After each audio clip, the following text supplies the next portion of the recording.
Hello, everyone, and welcome to the second developer live stream for Beyond the Wire. I'm Danny, community manager, and it was just over a month ago now that we announced Beyond the Wire and had our first live stream. So we thought it would be a good time to get back to you and give you a bit more of an update on Beyond the Wire, a bit more information on the game itself. We've got Crispy running in the background. He's running producer for tonight's live stream. If you've got any questions that you've got for us this evening, please tag Beyond the Wire and he will get those questions to us. We're sitting down tonight with Philip, who's lead producer for Beyond the Wire. We're going to run through some questions that we've seen crop up quite consistently across the community and just some things that we thought we should clarify and straighten out. So we're going to say hello to it. Let's get straight into it. Philip, thanks for joining us, mate. Great to see you, pal. Hey everyone, thanks for having me, Danny. That's all right, mate. How you doing? Doing pretty fine. Really excited for today's live stream. Super happy to share more information about the game with you all. Awesome. Well, so good to see you, mate. We've been dead excited to get you introduced to the community. So why don't we just start from the top? If you can tell us about yourself, how you ended up here. Just give us a quick introduction, buddy. Sure, will do. I'm Mitsu. I'm lead producer for Beyond the Wire. I joined the project around January 2019, and or have been a producer on Beyond the Wire since then. And I essentially got into game development like many through modding. So I started modding in the early 2000s, games like Counter-Strike and Warcraft, and then cropped my way into tactical shooters, Rainbow Six, Arma, Red Orchestra, all the good stuff. And eventually I came across Project Reality, and that kind of got me hooked on the whole player-driven and teamwork-oriented gameplay, and which again led me to Squad, and where I started really getting big into modding. I kickstarted with other Squad players a Squad modding community, and also formed a few modding projects myself, one of which was the Canadian Armed Forces mod, which today is an official DLC, which I'm super proud of, and that kind of got me in touch with OWI and allowed me to start to work on Beyond the Wire.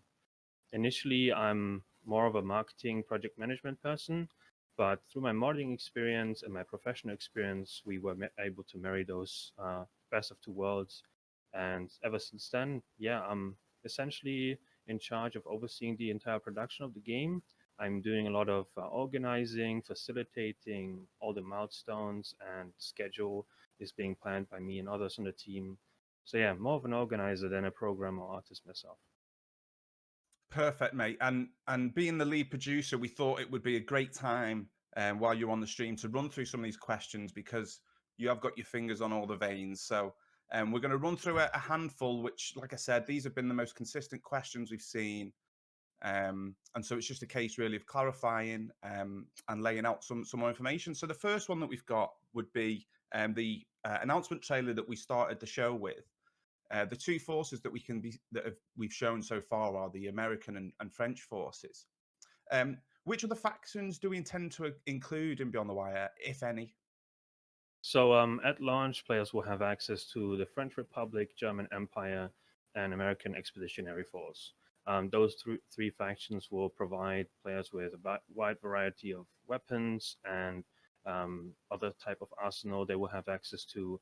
But shortly after release, we will be releasing the British Expeditionary Force, which will round up our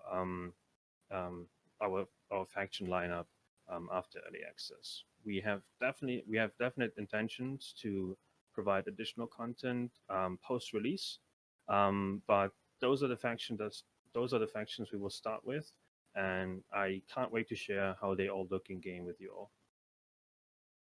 Definitely, we've got some nice things lined up for dev blogs and things like that. So based on that, we're obviously looking at the Western Front for this moment in time for Beyond the Wire. Do you have any more information on specific timeframes that we're looking at or certain battles that we're hoping to depict? Yeah, so the reason we are currently focusing on late war was really it allowed us to be a lot more experimental with the kind of weaponry we can give players access to. It also allowed us to depict World War I as it is commonly referred to in the public eye as well, and in other games. And that really gave us an opportunity to explore that setting with all the different types of mechanics we could implement. And that is essentially why we currently have a strong focus on late war. However, additional content, as I mentioned before, is definitely on the roadmap. However, it's a bit too early to really give concise answers as to when and what kind of additional content will be released for Beyond the Wire. Okay, cool. That clears that up. Are there the next one is, are there any other territories that we're hoping to include in the future then? So yeah, the first 3 maps we will be releasing for Beyond the Wire are Passchendaele, the Somme, and the Argonne. And all of these maps are vastly different in not only the biome and the visuals, but also how they play and what kind of challenges they pose.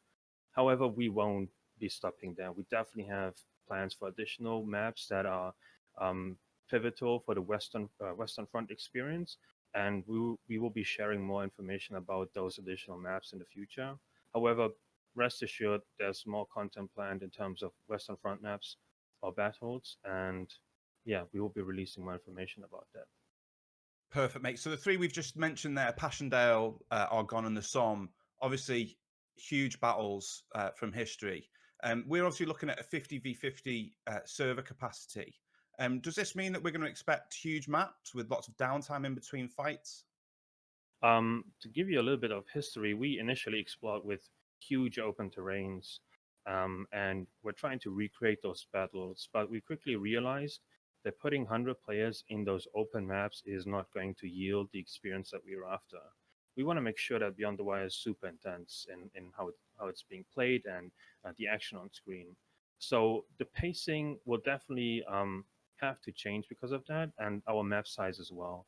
So while we initially have experimented with very large and very small maps, I think now we've found a good middle ground where we have medium-sized maps that make 50 versus 50 very intense and not necessarily make you feel like the battle is separated across the entire terrain. Right, okay. And so following on from that, then these map sizes that we're now looking at, will this allow room for vehicles to be present? So Beyond the Wire is first and foremost an infantry experience. We want to make sure that we get that straight first. The reason being is that with World War One, we have so many options at our hands to make infantry gameplay a lot more interesting. The rifle gameplay and how portable and static machine guns come into play really opens up a dynamic that is best presented through infantry play. And while we never want to close the door to vehicles, we want to make sure that infantry is super satisfying to play as and it's super polished. But again, we don't have any concrete plans, but we also don't want to close that door quite yet. We would rather focus our efforts on things like the melee system and ensuring that infantry gameplay is polished and enjoyable before we tackle additional hurdles. Right, perfect. There's also the player sizes as well. Once we've done significant testing with 50v50, that'll we can start talking about other options there, and maybe we don't even need vehicles because the fight is so epic enough on its own. So Right. yeah. So just going on from there, from the sounds of things, Beyond the Wire is going to be very different to what's been previously developed and published by Offworld Industries. So for anyone who's not aware, Redstone Interactive are developing Beyond the Wire, and Offworld Industries are publishing it. So they're giving us a code base and some sort of financial support. So with that in mind, Philip, what are the challenges that have come from trying to craft out a unique experience than what has come before in the code base? So we're definitely super proud of that heritage that we have with Squad. We're huge Squad players, and we've been modding on Squad for ages with a bunch of developers from Squad. So there's an inherent kind of relationship with that game. However, we understand that we can't just use an existing formula and apply that to a different setting. And even early experiments have shown us that that is not fun or engaging. And so instead, we're trying a different approach. The pacing of Beyond the Wire is quite different from Squad, for instance. We try something that is a lot more intense while keeping the tactical options for players at hand. And essentially trying to capture the essence of World War I frontline combat, and large strategic maneuvers are not necessarily a part of that. It's very much hand-to-hand combat and people engaging at closer distances rather than large flanks. But just as a side note, there will definitely be some parallels to Squad. There are features we've inherited that are great, that are enjoyable, that are making Beyond the Wire a better game, but we've also departed on many aspects of the game. And namely, the melee system is a completely different experience to what players of games like Squad have experienced in the past. So yeah, it's a double-edged sword. We are super grateful to have such an opportunity and share so much with games like Squad, but also want to make sure that we have enough room to experiment with different type of mechanics and gameplay aspects. Awesome, mate. That was a perfect summary. Thanks very much for that. All right. So, to be honest, one of the most consistent questions we've been getting, Philip, is Beyond the Wire coming to console? So, is that something that we're looking at, or that we're maybe planning for in the future? So we believe that a game like ours needs a really healthy and engaged community, and the PC platform is, at least in our opinion, the best approach to cultivate such a community. We are huge PC gamers ourselves. We've been developing on the PC for all of our careers, and the openness of the PC platform really allowed for games like Project Reality and Squad to even be a thing in the first place, right? So that's something that we internally also respect, but also see as an advantage, that is just second nature to us. We've heard those requests, and we would love to see Beyond the Wire expand on different platforms, but it's a bit too early to give a concise answer as to where Beyond the Wire will release. For now, we will be focusing on the PC. That's where we think Beyond the Wire will be played best, and that is, if we have any changes for the plans, we will be making those announcements in the future. All right, so there you go, folks. We'll let you know if Beyond the Wire is coming to console. So that's it, Philip. They were the really prominent questions that we've seen over the last month or so. So it was nice to get those cleared up. Thank you, mate. We really All right. do appreciate you, buddy. Pleasure. We're gonna dive into some live questions from the chat. So if you just give me a moment. While I'm getting these out, I will remind everyone we're doing a closed alpha giveaway at the end of the stream. So we've got 10 places to give away. So if you miss the opportunity to register, then make sure to join that raffle in a short while. Okay, so quick fire questions, Philip. The first one from Scatino is, will we see the Italian front at some point? As previously mentioned, we would like to explore different fronts and stuff, but our focus is the Western Front first and foremost. We have a general mantra in the studio. Whatever we release has to be polished, enjoyable, and optimized.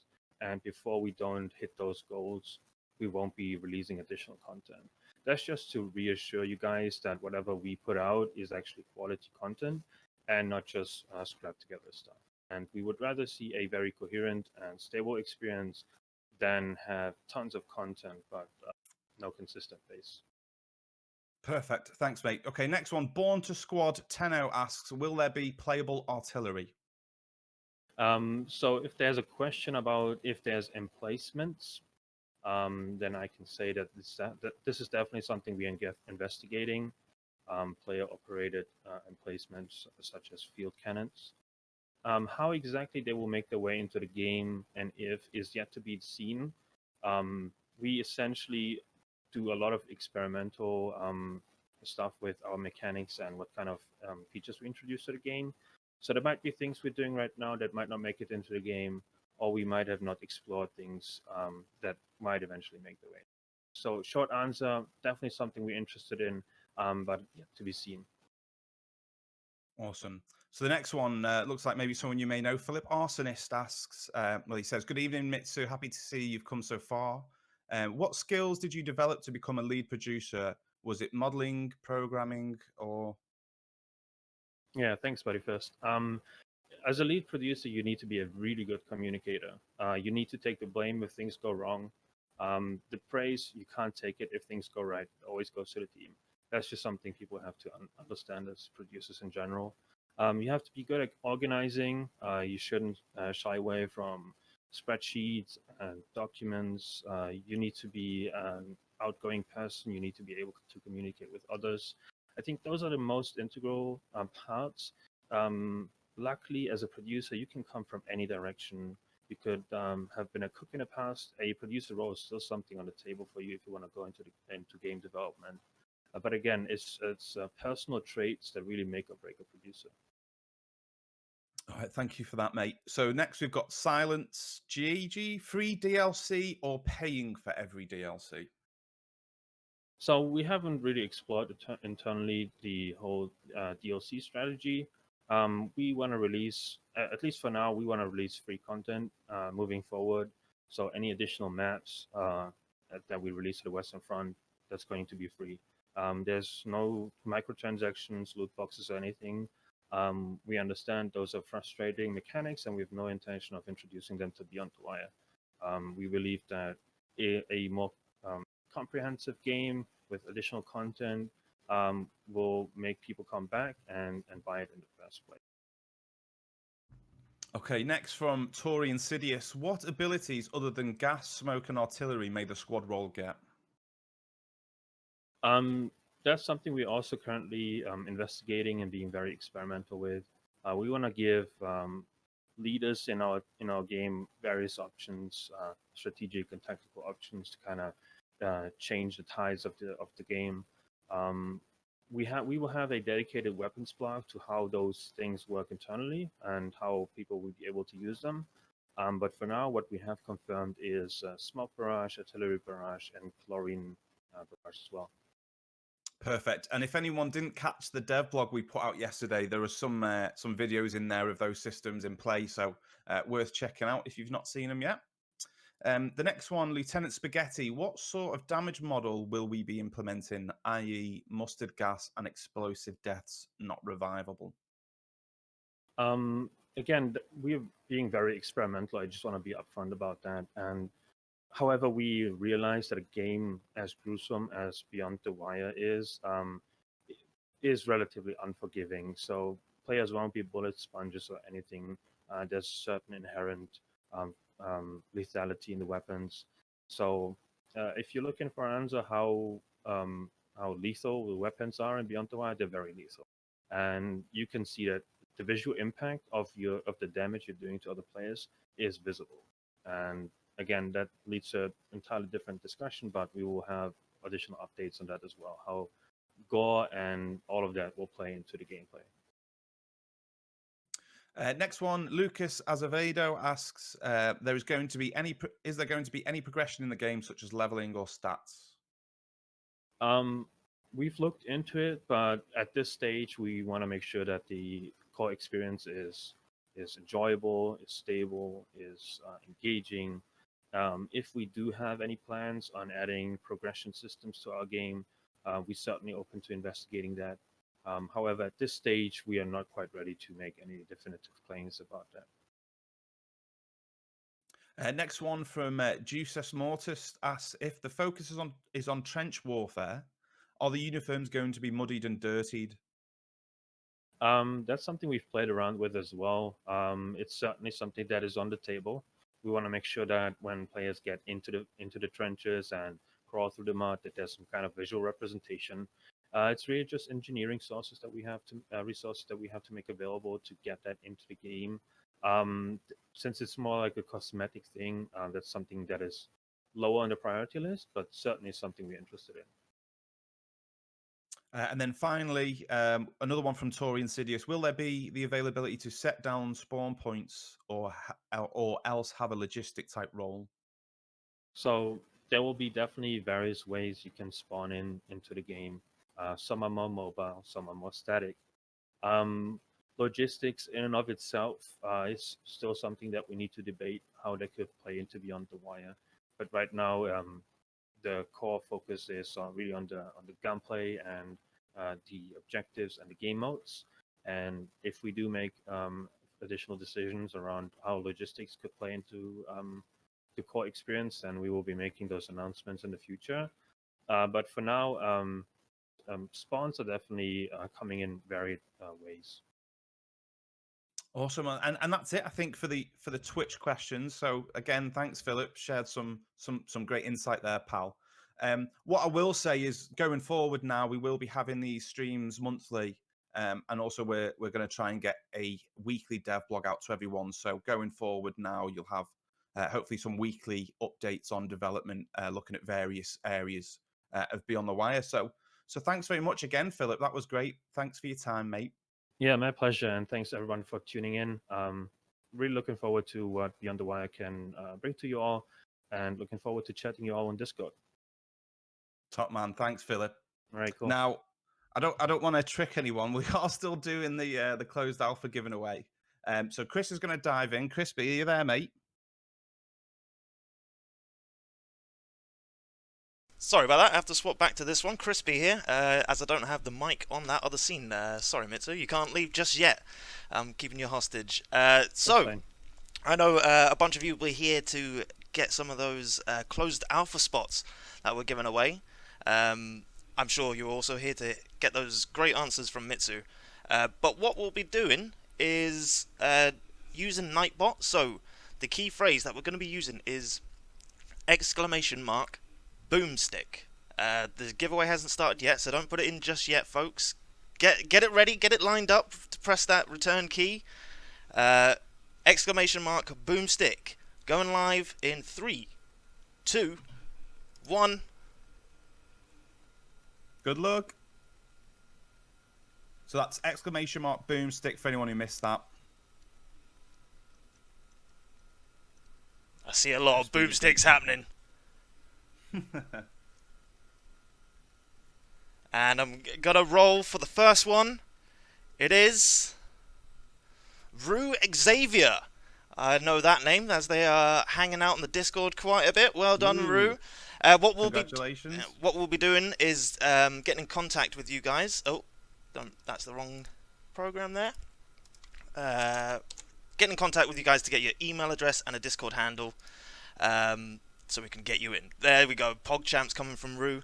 And the second one going to Little Wolf _O. Little Wolf. Congratulations, Little Wolf. Getting in on the alpha. So we're jotting down these names so we can reach out to you guys. And the third one going to Pokemus. Well done, Pokemus. I haven't seen this many boomsticks since the last playtest, Crispy. Oh, I was boomsticking it all the last Eternal playtest. I got 3 in a row. Fourth one coming up. It is Umatic 007. He's still throwing boomsticks. You've won, pal. Don't worry. Number 5. Come on down. It's Eric the Cable Guy.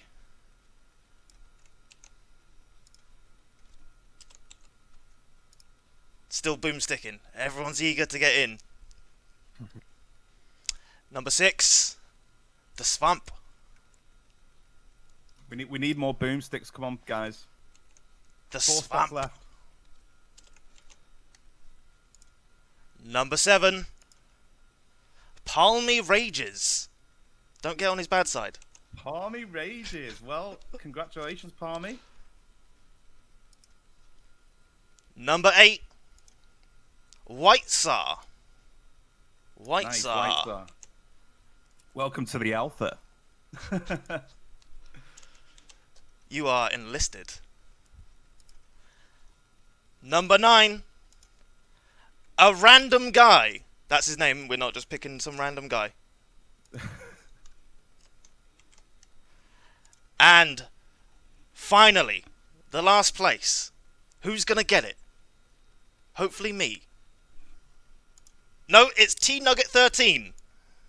T-Nugget, nice. Congratulations, pal. Excellent, excellent. There we are, folks. 10 spots to the closed alpha. We'll be in touch with the winners. But also, don't worry, guys. If you have submitted your survey, you'll be hearing some more information if you're selected, receiving those NDAs. And also bear in mind, we do intend to have multiple waves of closed alpha testing. This is just the first wave, so do keep your ears and eyes open for more announcements coming from us regarding more spots. Thank you very much, Danny and Mitsu. I'm going to go back to my little hole over here. Bye-bye. Thanks, Chris. Perfect. So, yeah, like Chris just said, guys, plenty more opportunities to get involved in the alpha. So keep your eyes on those usual information streams. All the social medias will be posting that information as and when it becomes relevant. Again, we are going to be releasing weekly blogs. So keep your eyes out on Wednesdays for those going forward. And we'll see you in about a month's time for the next live stream. So thanks, everyone. Take care. See you Peace. guys. Bye.